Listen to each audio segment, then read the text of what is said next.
څلور رازونه دي له هر چا یې پټوه پټې ساته هیڅ چاته یې په اړه مه وایه. پوهېږې څه شی دي دا رازونه؟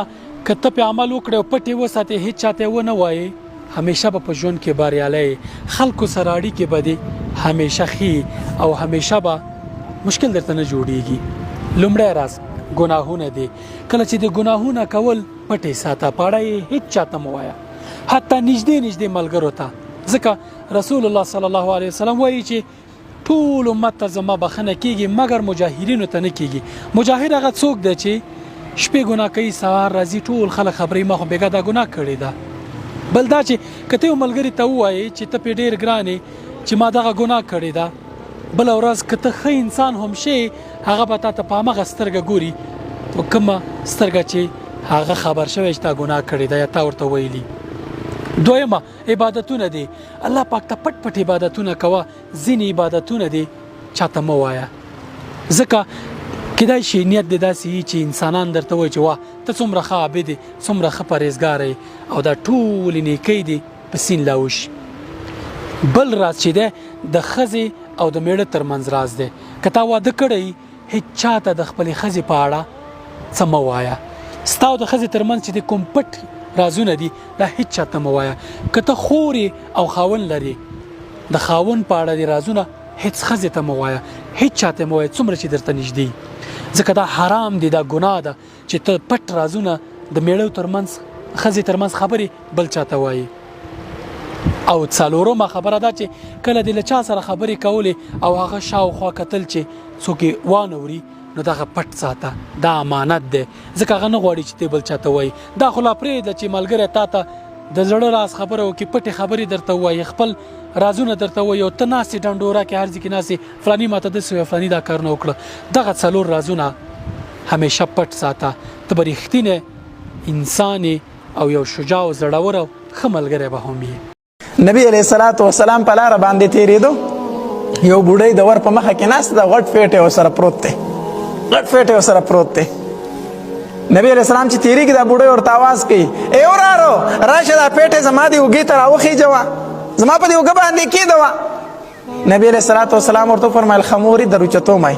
چې کله نبی علیه السلام فیټ یې اوچت کو که نه اوس پیټې ته ګوري د هغې وزن زیات دی بوډۍ ته ګوري کمزورې ده چې دا به دا پیټې وړي څنګه.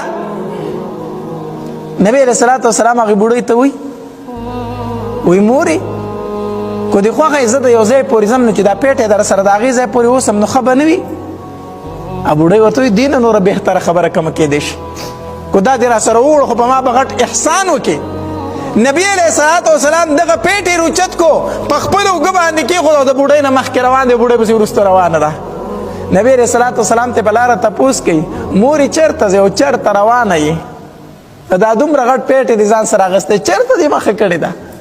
بوډۍ ورته وایي ورارو ما د خپل پلار نیکه د دین سره ډېره زیاته وفا کړې ده ما د خپل پلار نیکه دین سره ډېره زیاته وفا کړې ده خو خبر شیم چې په مکه کې یو جادوګر راوتی دی په خلکو باندې جادو کوي او د خلکو نه د هغې دین اخلي د هغې مذهب ورله بدلوي.